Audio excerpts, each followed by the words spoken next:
बिस्मिल्लाहिर्रहमानिर्रहीम। अस्सलाम वालेकुम नाज़रीन, आप यूट्यूब चैनल देख रहे हैं। मैं इमरान खान हूँ।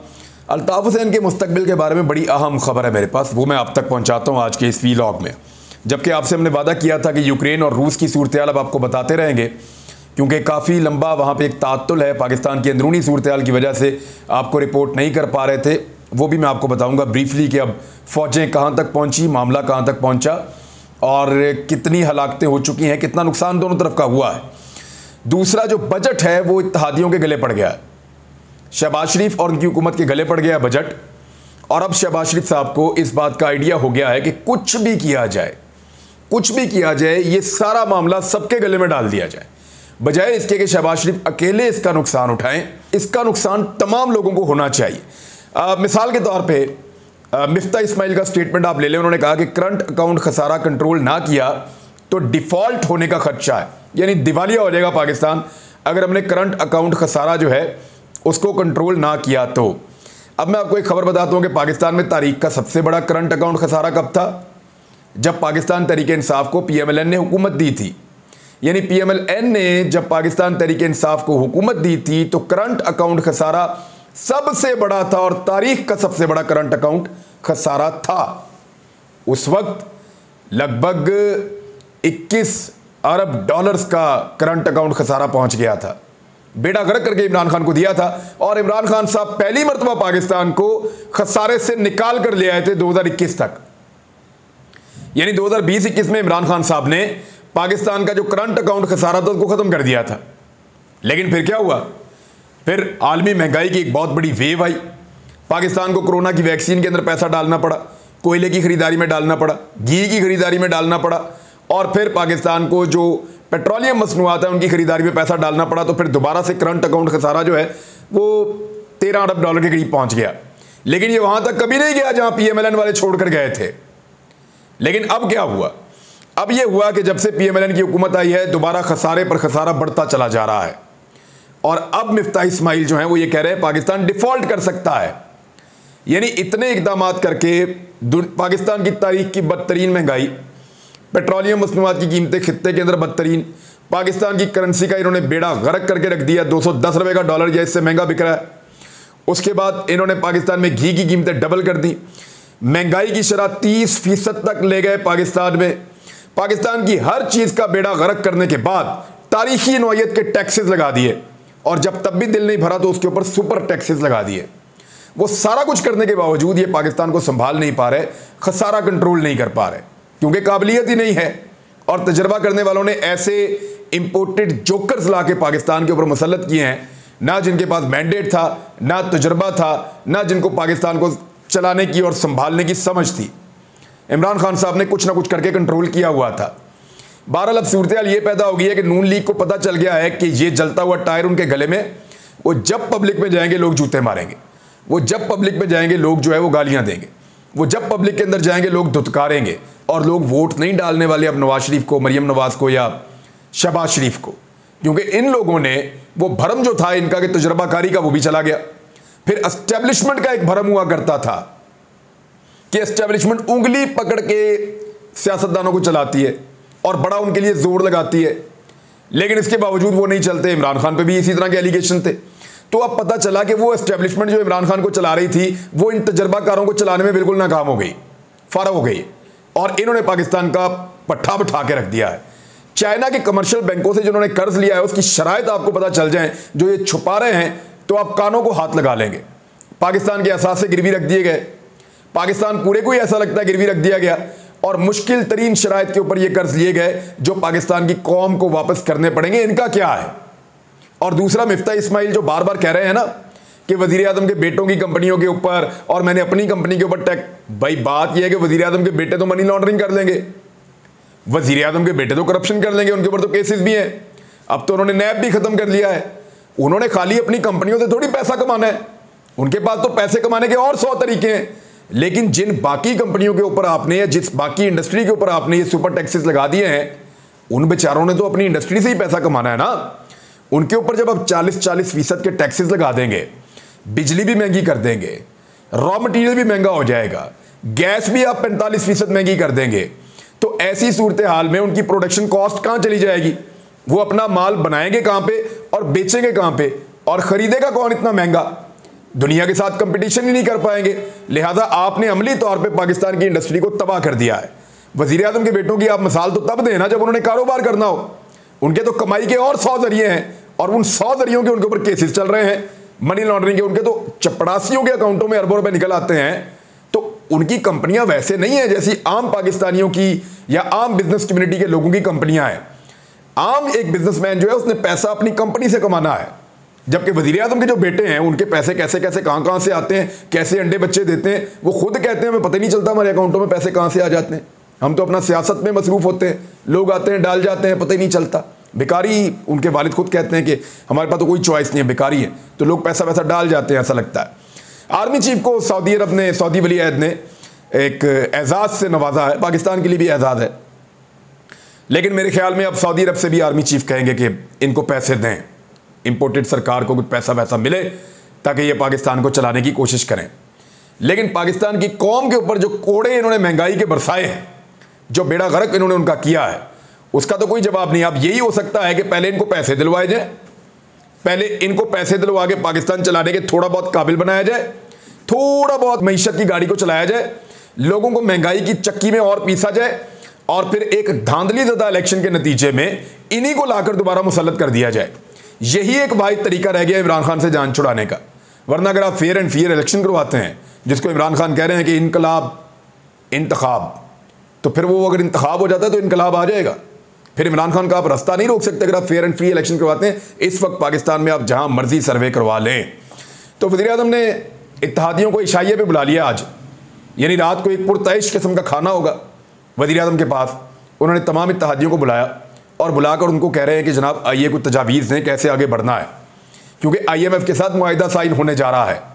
और शहबाज शरीफ को यह पता है कि यह सारा इल्ज़ाम अपने ऊपर लेने से बेहतर है इस इल्ज़ाम में आसिफ अली जरदारी को, मौलाना फजल रहमान को, ANP को, MQM को, काफ लीग को, बाकी तमाम पॉलिटिकल पार्टीज या GDA तो नहीं है, बलूचिस्तान अवामी पार्टी या दीगर पार्टियों को हिस्सेदार बनाया जाए, उनके गले में भी ये सारी मुसीबत डाली जाए। ऐसा ना हो कि खाली हमारा ही जिम्मा है या हम ही जिम्मेदार हैं इस सारी महंगाई के लिए या इस बदतरीन बजट के लिए या IMF के साथ एक कमज़ोर तरीन मुआहदे के लिए। पाकिस्तान को गिरवी रखने के लिए जिम्मेदार सिर्फ शहबाज शरीफ नहीं होना चाहिए, बाकी सबको भी फंसाओ बीच में। तो इसलिए शहबाज शरीफ साहब ने तमाम इत्तेहादियों को बुलाया है ताकि उनसे भी इसके ऊपर जो है वो राय ली जाए और उनको इसके अंदर शामिल किया जाए कि जनाब मुश्किल फैसले, जिसको माजी में कहते थे महंगाई का अजाब, जिसको माजी में कहते थे कि बेड़ा गर्क पाकिस्तान का कर दिया, गरीब आदमी को मार दिया, तबाह कर दिया, आजकल उसको मुश्किल फैसले कहते हैं। और ये टर्मिनोलॉजी पाकिस्तान के मीडिया के लोगों ने गिफ्ट की है उन सर्विसेज या उन टोकरों के बदले में जो इनको सियासी जमातें देती है। अब आ रहे हैं MQM के मुख्तलिफ धड़ों को इकट्ठा करने का एक काम शुरू कर दिया गया है। देखिए, खैबर पख्तूनख्वा में तो इमरान खान काबू आएंगे नहीं। कल इलेक्शन हुआ खैबर पख्तूनख्वा में एक, और ANP की सीट थी, उसको पाकिस्तान तहरीक इंसाफ ने जीत लिया। 13 सीटों के मुकाबले में अकेला था, वो जीत गया। 13 पार्टियों के मुकाबले में अकेला था, वो जीत गया। जमात इस्लामी भी जाके शामिल हो गई PDM के साथ, वो फिर जीत गया। तो इसका मतलब है कि खैबर पख्तूनख्वा में तो काबू आएंगे नहीं। और पंजाब के अंदर आप एक लेवल तक धांधली कर सकते हैं। अगर आप इस्लामाबाद को देखें, रावलपिंडी को देखें, अटक को देखें, चकवाल को देखें, जेलम को देखें या नीचे के इलाकों को आते जाएं, तो ये सारे एरियाज में इमरान खान साहब की मकबूलियत बहुत बड़ी है। वो लाहौर से भी सीटें निकालेंगे, जनूबी पंजाब से भी निकालेंगे। साहिवाल में उन्होंने कुछ लोगों को शामिल किया, उनकी पोजीशन बड़ी मजबूत हुई है। फैसलाबाद में अगेन क्योंकि बहुत सारे लुटे हैं, वहाँ पर भी वो बहुत मजबूत हुए हैं। तो पंजाब में भी एक तगड़ी टक्कर वो PMLN को देंगे और ज़्यादा सीटें जीत जाएंगे। मामला आ जाता है कराची और हैदराबाद का। यहां से पाकिस्तान तहरीक इंसाफ ज्यादा सीटें जीत गई तो वो एक बहुत बड़ी पोजीशन में आ जाएगी कि वो आराम से सिंपल मेजॉरिटी के साथ या इससे आगे ज्यादा मेजॉरिटी लेकर इमरान खान साहब इक्तदार में आ जाएं। लेकिन पाकिस्तान के ताकतवर लोग ऐसा नहीं चाहते। वो जो लोग पाकिस्तान के मुस्तकबिल का फैसला ड्राइंग रूम्स के अंदर बैठ के या दफातर के अंदर बैठ के करते हैं, वो लोग ऐसा नहीं चाहते। वो क्या चाहते हैं? वो ये चाहते हैं कि कराची से, क्योंकि पिछली मरतबा इन्होंने 14 सीटें जीती थी, इस मरतबा इमरान खान की मकबूलियत ज्यादा है, तो कराची भी जीत सकते हैं, हैदराबाद से भी जीत सकते हैं। तो इन सिंध के शहरी इलाकों से इमरान खान साहब को शिकस्त दिलवाना बहुत ज़रूरी है और उसके लिए MQM के तमाम धड़ों को इकट्ठा करना होगा, क्योंकि पीपल्स पार्टी में दमखम है नहीं, PMLN का वहाँ पे कोई लेना देना नहीं है। GDA जो है वो अंदरूने सिंध तक ही अपने आप को उसने रोका हुआ है, वो अंदरूनी सिंध से आगे नहीं जा सकी। तो वहाँ मुकाबला सिर्फ दो पॉलिटिकल पार्टीज़ का हो सकता है, MQM का या पाकिस्तान तहरीक इंसाफ का। पीपल्स पार्टी छोटा मोटा शेयर वहाँ से ले लेती है शहरी इलाकों से। तो MQM और PTI का मुकाबला है। तो पाकिस्तान तहरीक इंसाफ को हराने के लिए MQM के सारे धड़ों को इकट्ठा किया जा रहा है।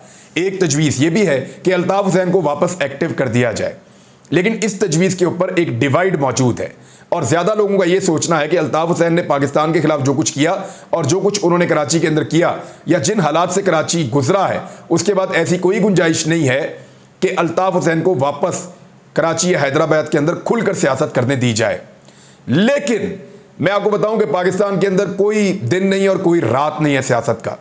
यहां नवाज शरीफ के खानदान के ऊपर एक क्रॉस लगा दिया गया था, हमें बार बार यह बताया गया ताकतवर हलकों की जानिब से, लेकिन बाद में हमने देखा कि नवाज शरीफ का खानदान ना सिर्फ इक्तदार में आया बल्कि बाप वजीर आजम और बेटा वजीर आला पंजाब बन गया। ऐसा ताकत के साथ इक्तदार में आया और बड़ी ढिठाई के साथ हमजा शहबाज की हुकूमत को पंजाब में बचाया जा रहा है। तमाम इदारों को इस्तेमाल किया जा रहा है, तमाम वसाइल को इस्तेमाल किया जा रहा है, पूरी ताकत को इस्तेमाल किया जा रहा है और कोई न्यूट्रल वहां पे न्यूट्रल नहीं है। ये आप अच्छी तरह जानते हैं, ये बच्चा बच्चा जानता है कि ऐसा चल रहा है। तो यहां पे तो कोई, मैंने आपको कहा, सियासत का कोई दिन और कोई रात नहीं है।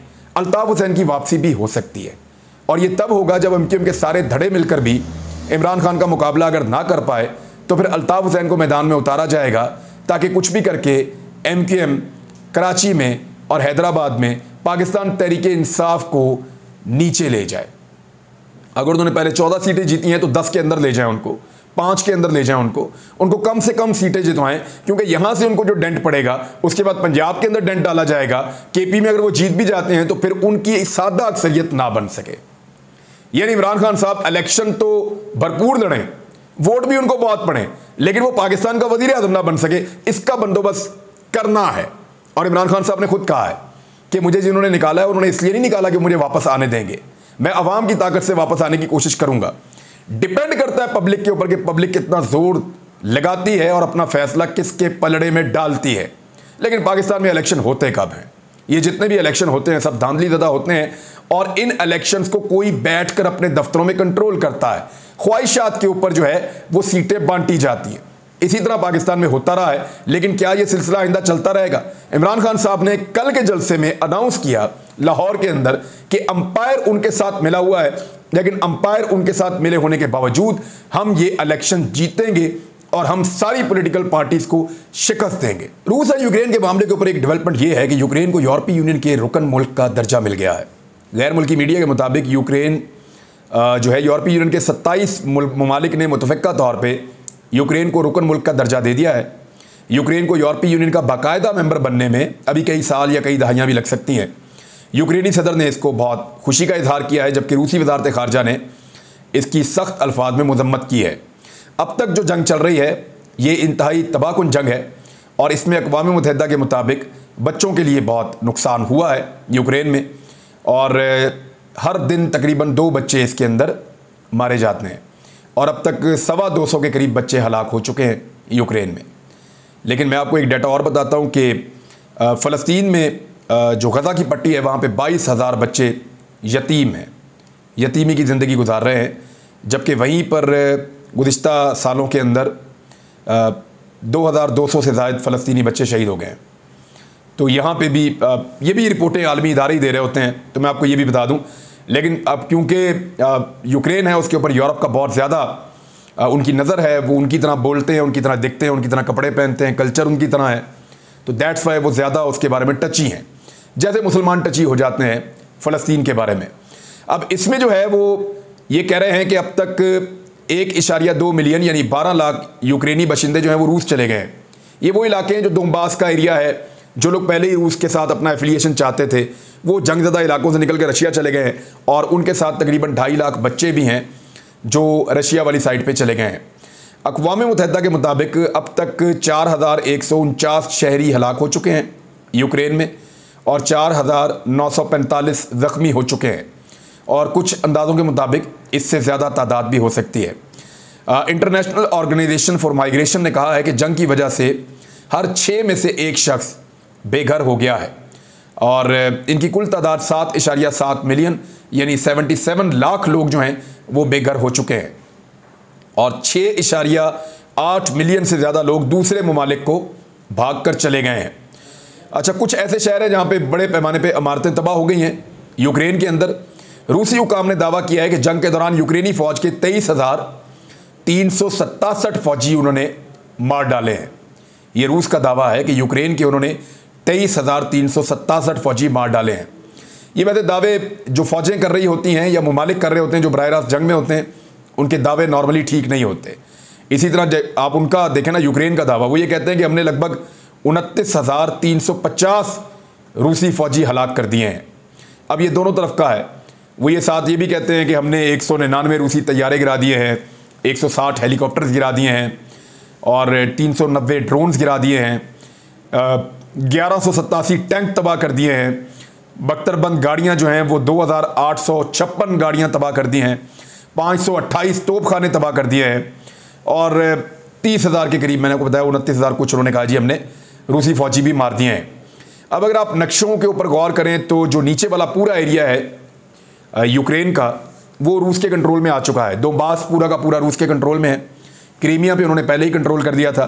क्रीमिया से ऊपर के जो एरियाज़ हैं उनको भी रशिया ने कंट्रोल कर लिया है, जिसको आप मेलिटोपोल कहते हैं या इसी तरह के दीगर नाम हैं। वहाँ पे बहुत सारे एरियाज़ के इनको जो है वो फतह कर लिया है रूस ने। और जो पानी का मसला था जो क्रीमिया के अंदर आ रहा था लगातार, वो भी रूस ने तकरीबन हल कर लिया है। अब अक़वाम मुत्तहिदा के या जो बड़े नेटो सरबराह का भी एक स्टेटमेंट है और जो जंगी तज्ज़ियाकार है उनका ये कहना है कि ये जंग कई साल तक चल सकती है और यूक्रेन को अमेरिका और उसके इत्तेहादी बहुत बड़े पैमाने पर हथियार दे रहे हैं। मैंने आपको गुज़िश्ता एक वीलॉग में जब इस पर बात की थी आपको बताया था कि बहुत बड़े पैमाने पर यूक्रेन को हथियारों की फराहमी जारी है और वो ये चाहते हैं कि यूक्रेन के लोग और यूक्रेन की फ़ौज वो उस लड़ाई को लड़ें रूस के ख़िलाफ़ जिस तरह पाकिस्तान ने अफ़गानिस्तान में रूस के ख़िलाफ़ एक जंग लड़ी थी। तो क्या यूक्रेन के लोग ऐसी लड़ाई लड़ सकते हैं? एक बड़ा सवाल है, क्योंकि बहुत सारे मुल्क ऐसे हैं जो कल को इनको बिठा के मामला तय भी करवा सकते हैं और दोनबास का इलाका या वो जितनी मुतनाज़ पट्टी है वो सारी एक बफर जोन में कन्वर्ट हो सकती है। तो तब अगर यूरोपीय यूनियन या उनकी फ़ौजें या नेटो फ़ौजें उस तरफ आ भी जाती हैं तो रूस का उतना बड़ा नुकसान नहीं होता जितना बड़ा नुकसान उनको माजी में हो रहा था।